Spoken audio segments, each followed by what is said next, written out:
हम जब भी किसी मेडिकल बीमारी या इंजीनियरिंग वगैरह की बात करते हैं ना, तो वहाँ एक बड़ा ही सटीक सा पॉइंट टू पॉइंट विज्ञान होता है। हाँ, मतलब रूल्स बहुत क्लियर होते हैं वहां पर। एग्जैक्टली अगर किसी की हड्डी टूटी है तो एक्सरे की ब्लैक एंड व्हाइट फिल्म पर वो सफेद टूटी हुई लाइन बिल्कुल साफ दिख जाती है। बिल्कुल। और डॉक्टर बस उस एक लाइन की तरफ इशारा करता है और कहता है कि देखिए यहाँ दिक्कत है, इसे ऐसे ठीक करना है। सब कुछ एकदम क्लियर। सही बात है।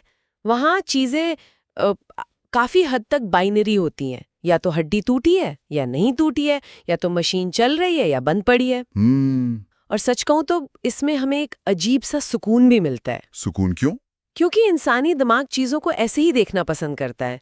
क्लियर कट कैटेगरीज में या डिब्बों में बांटना हमें आसान लगता है। ये तो है, लेकिन आज हम जिस विषय की इस गहराई से चर्चा करने वाले हैं, वहां आते ही लगता है वो एक्सरे मशीन अचानक से एरर दिखाने लगती है। एरर, हाँ, ये अच्छा तरीका है इसको बोलने का। क्योंकि आज का हमारा मुद्दा है भूगोल, यानी ज्योग्राफी। और जैसे ही हम भूगोल की दुनिया में कदम रखते हैं, हमें समझ आता है कि ये किसी बंद कमरे या लैबोरेटरी का विज्ञान नहीं है। एकदम नहीं, ये तो बाहर की दुनिया का विज्ञान है। राइट। ये एक ऐसी जटिल स्थिति है, एक ऐसा क्या कहते हैं, डायग्नोस्टिक मडी वाटर है जहां कुछ भी स्थिर नहीं है और सब कुछ लगातार बदल रहा है। बिल्कुल। भूगोल को सिर्फ पहाड़ों की ऊंचाई नापने या नदियों के नाम याद रखने का विषय मानना एक बहुत बड़ी भूल है, जो कि हम सबने स्कूल में की है। हाँ, वही ना। असल में ये एक ऐसी पढ़ाई है जहां इंसान और प्रकृति दोनों एक दूसरे से लगातार टकराते हैं, बातचीत करते रहते हैं और एक दूसरे को बदलते रहते हैं। तो आज का हमारा इस गहन अध्ययन का लक्ष्य यही है। हम इन बुनियादी कॉन्सेप्ट्स के जरिए भूगोल को सिर्फ नक्शे और ग्लोब रटने वाले दायरे से बाहर निकालेंगे, जो कि खासकर उन नए छात्रों के लिए बहुत जरूरी है जो यूनिवर्सिटी के पहले साल में भूगोल पढ़ने आए हैं। एग्जैक्टली। हम ये जानना चाहते हैं कि आखिर हमारी दुनिया ऐसी क्यों दिखती है जैसी वो दिखती है। तो शुरुआत बिल्कुल बेसिक से करते हैं। ये ज्योग्राफी शब्द आखिर आया कहाँ से और इसका मतलब क्या है? अच्छा। क्योंकि बचपन में तो बस इतना पता था कि इसमें हमें देश और उनकी राजधानियां याद करनी होती हैं। राजधानियां याद करना तो बस इसका एक बहुत ही छोटा सा हिस्सा है। राइट। अगर हम इसके शब्द पर जाएं तो सबसे पहले इसका प्रयोग इरातोस्थनीज नाम के एक ग्रीक विद्वान ने किया था। इरातोस्थनीज? ओके, हाँ। ये दो ग्रीक शब्दों से मिलकर बना है। पहला है जियो, जिसका अर्थ है पृथ्वी, जैसे जियोलॉजी में होता है। बिल्कुल। और दूसरा है ग्राफोस, जिसका अर्थ है वर्णन करना। ओके, तो यानी सीधे शब्दों में पृथ्वी का वर्णन। हाँ, पृथ्वी का वर्णन। लेकिन इसमें एक बहुत जरूरी कैच है। कैसा कैच? ये वर्णन किसी बेजान पत्थर का नहीं है। ये पृथ्वी का वर्णन मानव के आवास, यानी एक ऐसी जगह के रूप में है जहां इंसान रहता है। रुकिए, मानव के आवास के रूप में वर्णन? हाँ। इसका मतलब हम इस प्लैनेट को सिर्फ एक स्पेस के ऑब्जेक्ट की तरह नहीं देख रहे, बल्कि अब एक घर की तरह देख रहे हैं। एकदम सही, एक जीवित घर जहां हमारा और धरती का इंटरैक्शन हो रहा है। लेकिन अगर ये सिर्फ वर्णन है तो उस हिसाब से तो बस ये बता देना काफी होना चाहिए कि कहाँ जंगल है और कहाँ झील। इसमें विज्ञान कहाँ से आ गया? वही तो सबसे बड़ी गलतफहमी है। सिर्फ क्या कहाँ है बता देना भूगोल नहीं है। अच्छा। इसका मुख्य उद्देश्य है क्षेत्रीय विभिन्नता को समझना, जिसे हम अंग्रेजी में रीजनल डाइवर्सिटी कहते हैं। Regional diversity? हाँ, भूगोल इस बात का अध्ययन करता है कि पृथ्वी पर एक सतह दूसरी सतह से अलग क्यों है, यानी डिफरेंस क्यों है। राइट। एक जगह से दूसरी जगह जाने पर चीजें अचानक से बदल क्यों जाती हैं। मुझे लगता है इस क्षेत्रीय विभिन्नता वाले कॉन्सेप्ट को थोड़ा और खोलने की जरूरत है। ये शब्द सुनने में थोड़ा एकेडमिक लगता है, थोड़ा टेक्स्ट बुक जैसा लगता है ना। हाँ, वही। चलिए इसको किसी आम जिंदगी के उदाहरण से समझते हैं। मान लीजिए मैं एक जासूस हूं और मुझे पता लगाना है कि मकई यानी कॉर्न किसी एक खास गांव में ही क्यों उगती है। ओके। और वहां से 50 किलोमीटर दूर किसी दूसरे गांव में बिल्कुल नहीं उगती। क्या ये भूगोल है? ये बिल्कुल भूगोल है और एक बेहतरीन उदाहरण भी है। सच में? हाँ, अगर हम ध्यान से देखें तो एक प्रदेश से दूसरे प्रदेश में फसल का स्वरूप पूरी तरह बदल जाता है। राइट। अब एक आम इंसान सोचेगा कि फसल बदल गई क्योंकि मिट्टी अलग है या मौसम अलग है। वही सबसे पहले दिमाग में आता है, बारिश अलग होगी वहां। सही बात है, लेकिन एक भूगोल का छात्र इसको अलग ढंग से देखेगा। वो सिर्फ मिट्टी या जलवायु पर नहीं रुकेगा। तो वो और क्या देगा? फसल उगाने में मिट्टी और पानी के अलावा और क्या चाहिए? यहीं पर भूगोल का असली नेटवर्क काम करता है। वो देखेगा कि उस फसल की उस बाजार में मांग कितनी है। ओह अच्छा, इकोनॉमी भी आएगी। बिल्कुल। क्या वहाँ के किसान के पास इतना पैसा है कि वो महंगे बीज खरीद सकें? क्या वहाँ तकनीकी निवेश जैसे ट्रैक्टर्स या आधुनिक सिंचाई की सुविधाएं उपलब्ध हैं? राइट। अब देखिए, जलवायु और मिट्टी प्राकृतिक कारक हैं, नेचर का पार्ट है। लेकिन बाजार की मांग और किसान के खर्च करने की क्षमता अर्थशास्त्र यानी इकोनॉमिक्स है। हाँ। इन सब के आपस में मिलने और टकराने से जो नतीजा निकलता है वो भूगोल तय करता है। वाह, यानी भूगोल सिर्फ आंखों से दिखने वाला फिजिकल अंतर नहीं है। एकदम नहीं। इसके पीछे एक पूरा कॉज एंड इफेक्ट या कार्य कारण का खेल चल रहा है। एक चीज दूसरी चीज को पुश कर रही है। सही पकड़ा आपने। एक तरह से भूगोल बाकी सारे विषयों का डेटा एक जगह लाकर एक कहानी बनाता है। एकदम सही। ये सभी अलग अलग फैक्टर्स आपस में कैसे गुंथे हुए हैं, इस बात की जासूसी करना ही भूगोल का काम है। और इसी जासूसी ने धीरे धीरे इस विषय को एक सिस्टमैटिक साइंस बनाया। अच्छा, तो विज्ञान बनने के लिए कुछ रूल्स भी होंगे इसके? हाँ, किसी भी विषय को विज्ञान बनने के लिए कुछ बुनियादी सवालों के जवाब देने होते हैं। भूगोल के केस में ये 3 मुख्य प्रश्न हैं। ओके, तो वो 3 कोर साइंटिफिक क्वेश्चंस कौन से हैं जो इसको एक डिसिप्लिन या विज्ञान बनाते हैं? पहला सवाल है क्या, यानी व्हाट। क्या? ओके। इसका मतलब है धरातल पर पाई जाने वाली प्राकृतिक और सांस्कृतिक विशेषताओं के पैटर्न की पहचान करना। जैसे यहाँ पर एक पहाड़ है या यहाँ पर एक गांव है।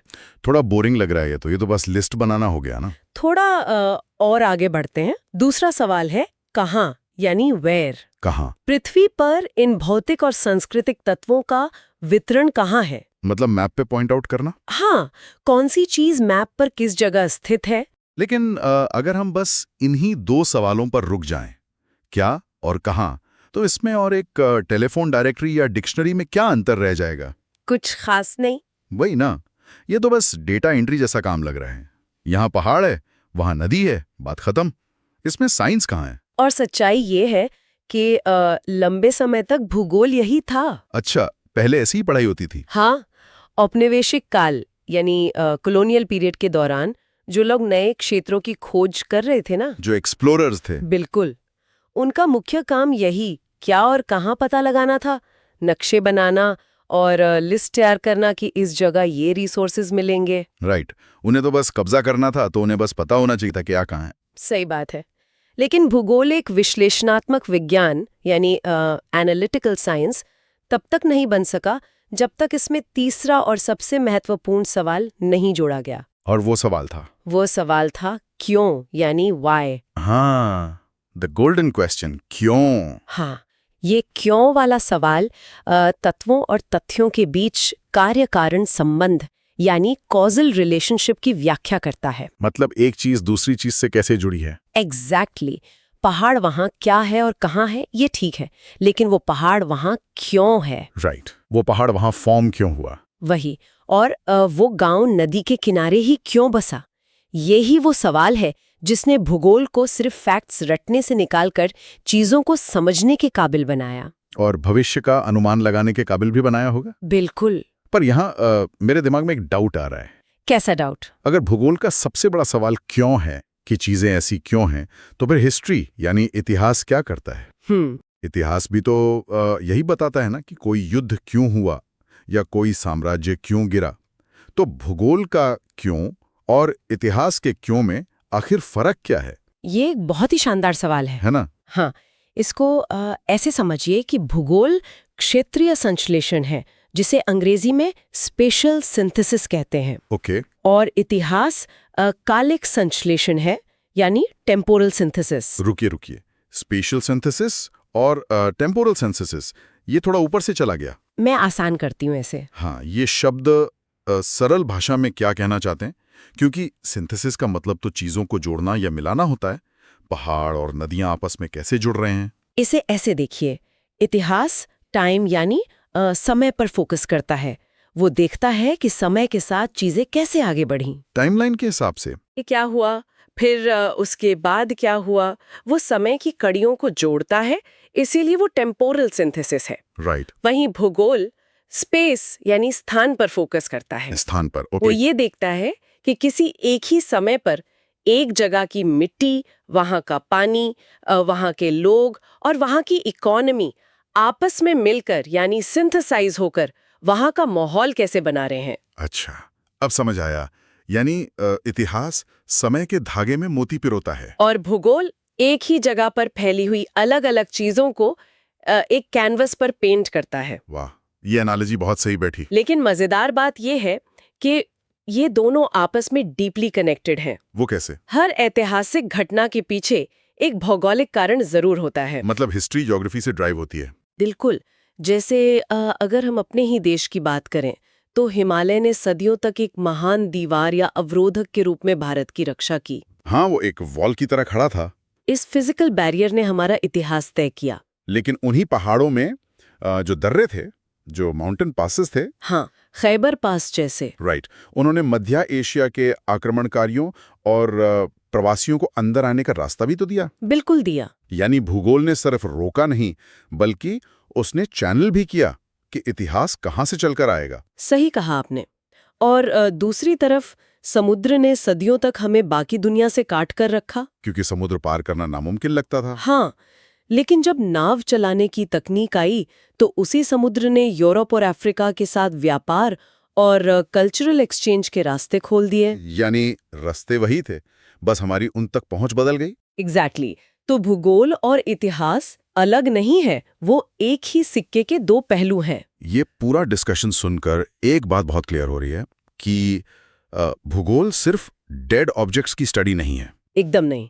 ये इस बारे में ज्यादा है कि इन सब पहाड़ों, नदियों और समुद्रों के बीच रहने वाला इंसान कैसा बर्ताव करता है। इंसान का रिस्पॉन्स कैसा है। राइट। मानव और प्रकृति का एक लगातार चलने वाला डांस है ये। इस डांस को समझना ही भूगोल का कोर है। शुरुआती दौर में जब आदिम मानव समाज हुआ करता था, तब इंसान का इस डांस में कोई कंट्रोल नहीं था। वो तो बस सर्वाइव कर रहा था ना। वही, वो अपने भरण पोषण के लिए पूरी तरह से और सीधे तौर पर प्रकृति पर निर्भर था। मौसम जैसा कहेगा इंसान वैसा करेगा। उसके पास कोई और ऑप्शन भी तो नहीं था। नहीं था। इसे एनवायरमेंटल डिटर्मिनिज्म या पर्यावरणीय निश्चयवाद कहते हैं। Environmental determinism. ओके। जहां प्रकृति मास्टर है और इंसान गुलाम। जो प्रकृति ने तय कर दिया वो निश्चित है। लेकिन फिर धीरे धीरे इंसान ने इस रिश्ते को बदलना शुरू किया। उसने सिर्फ प्रकृति के आगे घुटने नहीं टेके, उसने दिमाग लगाया। उसने पहले प्रकृति के साथ समझौता किया, जिसे अडैप्टेशन कहते हैं, और फिर उसने अगला बड़ा कदम उठाया, जो कि मॉडिफिकेशन था। एग्जैक्टली। उसने प्रकृति में संशोधन यानी मॉडिफिकेशन करना शुरू किया, अपने आसपास के माहौल को अपनी सुविधा के हिसाब से बदलना। बिल्कुल। और यहाँ पर मुझे एक बहुत ही कमाल की चीज याद आ रही है। इस मॉडिफिकेशन को समझाने के लिए सोर्स में एक कवि का बहुत ही खूबसूरत संवाद है जो इंसान और ईश्वर के बीच का है। ओह हाँ, वो लाइन वाकई इस पूरी फिलॉसफी को एक बार में समझा देती है। मैं चाहता हूं कि इसको थोड़ा ध्यान से सुना जाए, क्योंकि ये इस मानव और प्रकृति के रिश्ते की एक तरह से आत्मा है। जरूर पढ़ी उसे। कवि ईश्वर से कहता है, अच्छा। आपने मिट्टी का सृजन किया, मैंने कप का निर्माण किया। वाह। आपने रात्रि का सृजन किया, मैंने दीपक बनाया। आपने बंजर भूमि, पहाड़ी भूभाग और मरुस्थलों का सृजन किया, मैंने फूलों की क्यारी और बाग बगीचे बनाए। कितना पावरफुल थॉट है ये। ये लाइंस वाकई गूज़बम्प्स देती हैं। ये बताती हैं कि मानव सिर्फ एनवायरनमेंट का बाय प्रोडक्ट नहीं है, वो एक को क्रिएटर है, एक निर्माता है। इन लाइंस का असर ही यही है। ये इस स्थिति को बताती हैं जिसे मानवीकृत प्रकृति यानी ह्यूमनाइज्ड नेचर कहा जाता है। ह्यूमनाइज्ड नेचर यानी ऐसी नेचर जिस पे इंसान ने अपना रंग चढ़ा दिया हो। तेरा प्रकृति का कानून है, लेकिन उसमें दीपक जला देना इंसान का मॉडिफिकेशन है। लेकिन इसका उल्टा भी तो उतना ही सच है ना, जिसे हम प्रकृति प्रभावित मानव या नेचर इन्फ्लुएंस्ड ह्यूमन कह सकते हैं। वो कैसे? देखिए, हम चाहे कितने भी कप और दीपक बना लें, हम आज भी वही कपड़े पहनते हैं जो हमारा मौसम अलाउ करता है। सही पॉइंट है। हम वही खाते हैं जो हमारी मिट्टी उगाती है। तो हम भी तो इन्फ्लुएंस्ड हैं। यही तो भूगोल का सबसे खूबसूरत हिस्सा है। ये जो एक इंटरैक्टिव रिलेशनशिप है, प्रकृति इंसान को शेप करती है और इंसान अपनी बुद्धि से प्रकृति पर अपनी छाप छोड़ता है। एक लगातार लेन देन चल रहा है दोनों के बीच। एकदम एक परपेचुअल साइकिल की तरह। अब यहाँ पर मेरे दिमाग में एक और सवाल आता है। कैसा सवाल? हमने ये जान लिया कि इंसान ने कब बनाया, बगीचे लगाए, लेकिन मानव को प्रकृति को मोड़ने या मॉडिफाई करने की ये शक्ति आखिर मिली कहाँ से? मैं इसको एक वीडियो गेम की तरह देखता हूँ। ऐसा लगता है जैसे इंसान को कोई चीट कोड मिल गया हो। Cheat code? हाँ, जिससे उसने प्रकृति के सख्त नियमों को बाईपास कर दिया और गेम को अपने फायदे के लिए थोड़ा लचीला बना दिया। चीट कोड वाली एनालॉजी यहाँ बिल्कुल फिट बैठती है। और इस चीट कोड का नाम है तकनीक, यानी टेक्नोलॉजी। टेक्नोलॉजी, बिल्कुल टेक्नोलॉजी, बिल्कुल। तकनीक ने सच में मानव को भौतिक पर्यावरण द्वारा कसे हुए उन बंधनों को ढीला करने की ताकत दी है। यानी जो बेड़ियां नेचर ने बनाई थी, टेक ने उन्हें तोड़ दिया। हाँ, शुरुआत में इंसान के पास सिर्फ उसके हाथ और उसकी मेहनत थी। तकनीक ने उस मेहनत की कठोरता को कम किया। राइट। और सबसे बड़ी बात, उसने इंसान को अवकाश यानी फुर्सत का समय दिया। इस फुर्सत के समय का पॉइंट बहुत डीप है अगर हम थोड़ा सोचें तो। कैसे? अगर इंसान पूरा दिन सिर्फ खाना ढूंढने में ही निकाल देगा तो वो और कुछ सोच ही नहीं पाएगा ना। सही बात है। सर्वाइवल मोड में क्रिएटिव थिंकिंग नहीं होती। एग्जैक्टली। तकनीक ने जब खाना जल्दी जुटाने में मदद की, तभी तो इंसान ने बैठकर पहिए, आग और आगे चलकर साइंस के बारे में सोचा। बिल्कुल। और इस टेक्नोलॉजी ने हमें ऐसी चीजें करने की आजादी दी है जो कुछ 100 साल पहले तक जादू लगती थी। जादू? जैसे क्या? सोचिए, आज हमने अपनी आवश्यकता के अनुसार जलवायु तक को हैक कर लिया है। हैक कर लिया है? आप एयर कंडीशनर्स की बात कर रही हैं? हाँ बिल्कुल। जब आप बाहर की झुलसती हुई गर्मी से बचकर एक बंद कमरे में एसी ऑन करते हैं तो आप एसेंशियली क्या कर रहे हैं? आप भूगोल को डिफीट कर रहे होते हैं। वाह, मैंने इसको कभी ऐसे सोचा ही नहीं था। अंदर आपने अपना आर्टिफिशियल माहौल बना लिया। एसी वाली बात तो चलिए हमारी रोजमर्रा की आइशो आराम का हिस्सा है। हाँ। लेकिन प्राकृतिक संसाधनों को उनकी चरम सीमा से निकालने की ताकत वहां टेक्नोलॉजी ने जो किया है वो सच में माइंड ब्लोइंग है। आप एक्सट्रैक्शन की बात कर रहे हैं ना? हाँ, एक उदाहरण जो सोर्स में काफी प्रोमिनेंटली दिया गया है वो है समुद्र के तल से मैंगनीज नोड्यूल्स या मैंगनीज पिंड निकालने की तकनीक। भारत इसमें काफी आगे है। ये बहुत ही एडवांस लेवल का चीट कोड है एक तरह से। डीप सी माइनिंग आसान नहीं है। जरा सोचिए इस बारे में सुनने वालों। इंसान के पास ना मछली जैसे गिल्स हैं कि वो पानी में सांस ले सकें। सही बात है। मायूस उसका शरीर हजारों फीट गहरे समुद्र के वाटर प्रेशर को झेल सकता है। वहां प्रेशर इतना होता है कि इंसान क्रश हो जाए। एग्जैक्टली। फिर भी समुद्र के एकदम डार्क बॉटम पर, जहां आलू के आकार के ये मैंगनीज नोड्यूल्स पड़े हैं जिनमें वैल्यूएबल मिनरल्स हैं, वहां तक इंसान पहुंच गया। इंसान ने मशीन्स और सबमर्सिबल्स बनाए जो वहां जाते हैं, वो इमेंस प्रेशर झेलते हैं और उन खजानों को उठाकर सतह पर ले आते हैं। बिना टेक्नोलॉजी के ये मिनरल सिर्फ समुद्र की मिट्टी का हिस्सा थे। बस मिट्टी थे। तकनीक ने उन्हें एक बहुमूल्य संसाधन बना दिया। लेकिन यहां एक बहुत बड़ा लेकिन है। वो क्या? जब हम इस चीट कोड का इस्तेमाल इतने बड़े स्केल पर करते हैं तो ये एक बहुत बड़ी गंभीर समस्या भी पैदा करता है। हाँ, हर एक्शन का इक्वल एंड ऑपोजिट रिएक्शन होता है। वही तकनीक की इस ताकत ने इंसान के अंदर एक अजीब सा अहंकार भर दिया है। हमें लगता है हम नेचर को कंप्लीटली कंट्रोल कर सकते हैं, जो कि एक डिल्यूजन है। एकदम। संसाधनों के लगातार और अत्यधिक उपयोग ने पूरी दुनिया में एक बड़ा इकोलॉजिकल इम्बैलेंस यानी पारिस्थितिक असंतुलन पैदा कर दिया है। क्लाइमेट चेंज जिसे हम आज झेल रहे हैं। बिल्कुल। ग्लोबल वार्मिंग, ओजोन लेयर का पतला होना, समुद्र के पानी का स्तर बढ़ना, ये सब क्या है? ये प्रकृति का काउंटर अटैक है। सही कहा। हमने पहाड़ों से लेकर समुद्र की गहराई तक सब कुछ एक्सट्रैक्ट करने की कोशिश की है बिना ये सोचे कि इसका लॉन्ग टर्म नतीजा क्या होगा। यानी चीट कोड का ओवर यूज करके हमने गेम की कोडिंग ही खराब कर दी है।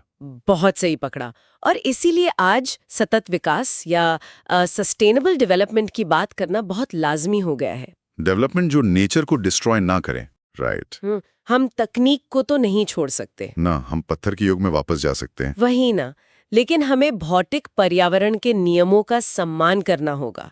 अगर हम आज फिजिकल ज्योग्राफी के कानून को अनदेखा करेंगे तो वही तकनीक जो हमारी मदद कर रही है वो हमारे अस्तित्व को ही मिटा सकती है। ये तो बहुत स्कैरी है। इसीलिए एक विद्यार्थी के रूप में या एक आम नागरिक के रूप में भौतिक भूगोल को समझना आज पहले से कहीं ज्यादा जरूरी है। ये एक बहुत ही जरूरी वार्निंग है जो सबको समझनी चाहिए। अच्छा, आगे बढ़ने से पहले मैं एक और पहलू पर आना चाहता हूँ जिस पर टेक्नोलॉजी ने बहुत गहरा असर डाला है, वो क्या है? और वो है हमारी दूरी और समय की समझ, distance and time. Oh, this is fascinating. हमने शुरू में बात की थी कि कैसे हिस्ट्री समय का सिंथेसिस है और ज्योग्राफी स्थान या स्पेस का, टेम्पोरल और स्पेशियल सिंथेसिस। राइट। लेकिन टेक्नोलॉजी ने तो इन दोनों को आपस में इतना उलझा दिया है कि अब इन्हें अलग देखना लगभग नामुमकिन लगता है। इसका सबसे बड़ा कारण ये है कि भौगोलिक तथ्य स्थिर नहीं रहते, वो बिल्कुल फ्लूइड हैं। फ्लूइड मतलब समय और तकनीक के आते ही वो अपनी अहमियत बदल लेते हैं। ओके, इसको एक क्लियर एग्जांपल से समझते हैं सुनने वालों के लिए। मान लीजिए कि एक शहर दिल्ली है और दूसरा मुंबई। ठीक है। इनके बीच की जो फिजिकल स्पेस है, जो जमीन की दूरी है, वो करीब 1400 या 1500 किलोमीटर है। भूगोल की नजर में ये स्पेस फिक्स है ना, पहाड़ अपनी जगह पर हैं, नदियां वही हैं। स्पेस फिक्स है, लेकिन इंसान का अनुभव इस स्पेस को लेकर पूरी तरह बदल गया है। वो कैसे? आज से 200 साल पहले ये 1500 किलोमीटर की दूरी तय करना महीनों का काम था। बड़ी बड़ी रुकावटें थीं। लोग अपनी पूरी जिंदगी लगा के आते थे। लेकिन आज अगर आप हवाई जहाज से यात्रा करते हैं तो ये 1500 किलोमीटर की दूरी बस 2 घंटे की रह जाती है। हाँ, फ्लाइट ली और पहुंच गए। और अगर आप फास्ट ट्रेन लेते हैं तो शायद 15 से 17 घंटे की। मतलब तकनीक ने फिजिकली जमीन को श्रिंक नहीं किया, पर उसने स्पेस को सीधे सीधे समय में कन्वर्ट कर दिया। 1500 किलोमीटर अब एक ज्योग्राफिकल ब्लॉक नहीं रहा, वो सिर्फ 2 घंटे का समय बन गया है। और यही वजह है कि पूरे दुनिया अब एक वैश्विक ग्राम या ग्लोबल विलेज बन चुकी है। ग्लोबल विलेज, ये टर्म बहुत कॉमन हो गया है। क्योंकि जब स्पेस को टाइम में बदल दिया जाता है तो बॉर्डर्स की अहमियत कम हो जाती है। बिल्कुल। एक जगह का ज्योग्राफी दूसरी जगह की इकोनॉमी, सोसाइटी और हिस्ट्री को डायरेक्टली और बहुत जल्दी प्रभावित करने लगता है। तो इस पूरे डिस्कशन का अगर लुब्बा लुबाब निकालना हो तो हमने शुरुआत की थी ज्योग्राफी को मैप और एक्सरे वाली सोच से बाहर निकालने की। और अब हम देख रहे हैं कि ज्योग्राफी असल में सिर्फ डेड फैक्ट्स की लिस्ट नहीं है, ये एक लगातार चलने वाला डायनामिक डांस है। सही मायनों में भूगोल पृथ्वी को समझने की वो कुंजी है जिसमें कार्य कारण यानी कॉज एंड इफेक्ट का वैज्ञानिक विश्लेषण जुड़ा है। साइंस जुड़ गई है इसमें। ये क्या और कहां से आगे बढ़कर उस क्यों तक जाता है जो हमें हमारी दुनिया के अस्तित्व का आधार बताता है। तो अगली बार जब आप लोग किसी नक्शे को देखें तो उस पे बनी लकीरों को सिर्फ बॉर्डर्स न मत मानिएगा। बिल्कुल। उन लकीरों के पीछे हजारों साल का इतिहास, मिट्टी की किस्म, वहां छुपी हुई तकनीक की संभावनाएं और इंसान और प्रकृति का वो लगातार चलने वाला समझौता छुपा हुआ है। और सबसे बड़ी बात, ये समझौता आगे बढ़कर किस दिशा में जाएगा, ये भी उन्हीं नक्शे पर हो रहे बदलावों में लिखा है। आने वाले कल का भूगोल हमारे आज के टेक और डिसीजंस पर डिपेंड करेगा। एग्जैक्टली। तो जाने से पहले इसी बातचीत से निकला एक नया विचार इस गहन चर्चा में जोड़ना चाहता हूं। बोलिए। हमने लंबा वक्त इस बात पर बिताया कि कैसे तकनीक ने इंसान को प्रकृति के सख्त नियमों से काफी हद तक आजाद कर दिया है। हवाई जहाज और इंटरनेट ने दूरी को लगभग खत्म सा कर दिया है। तो आने वाले कल में भूगोल का रूप आखिर कैसा होने वाला है? ये बहुत दिलचस्प दिशा है सोचने के लिए, खासकर तब जब हम पृथ्वी की सीमाओं से बाहर देख रहे हैं, है ना? अगर हम इस बारे में सोचें कि कल को जब इंसान मंगल ग्रह यानी मार्स पर अपनी बस्तियां बसाएगा, वहां तो ज्योग्राफी अलग ही होगी। वहां की ज्योग्राफी तो पूरी तरह हॉस्टाइल है। तो उसे सर्वाइवल के लिए अपने एसी, अपने डोम, अपनी आर्टिफिशियल हवा बनानी पड़ेगी। सब कुछ ह्यूमनाइज्ड नेचर होगा वहां। वही। या फिर इसको दूसरे एक्सट्रीम पर ले जाएं, जब हम मेटावर्स यानी वर्चुअल रियलिटी की दुनिया में अपने पूरे दिन बिताने लगेंगे। ऐसी दुनिया जहां पहाड़, नदियां, मौसम और मिट्टी का प्रकार सब कुछ प्योरली डिजिटल होगा कोड की लाइंस होंगी बस। और पूरी तरह से इंसान के क्लिक पर कंट्रोल में होगा। तो ऐसी स्थिति में हम क्षेत्रीय विभिन्नता यानी रीजनल डाइवर्सिटी को कैसे नापेंगे? ये बड़ा डीप सवाल है। क्योंकि जब मौसम आपकी पसंद से बदलेगा और नदियां आपकी मर्जी से बहेंगी, तब क्या भूगोल सिर्फ इस फिजिकल धरती का विज्ञान बनकर रह जाएगा? या फिर ये हमारी डिजिटल कल्पनाओं और हमारे दिमाग की दिशाओं का विज्ञान बन जाएगा? ये हमें सच में एक नए सवाल के आगे लाकर खड़ा कर देता है। इस सवाल को तो सुनने वालों को भी सोचना चाहिए। एकदम। तो बस दुनिया को नए नजरिए से देखते रहिए और इस गहन विचार विमर्श का हिस्सा बनने के लिए बहुत बहुत धन्यवाद।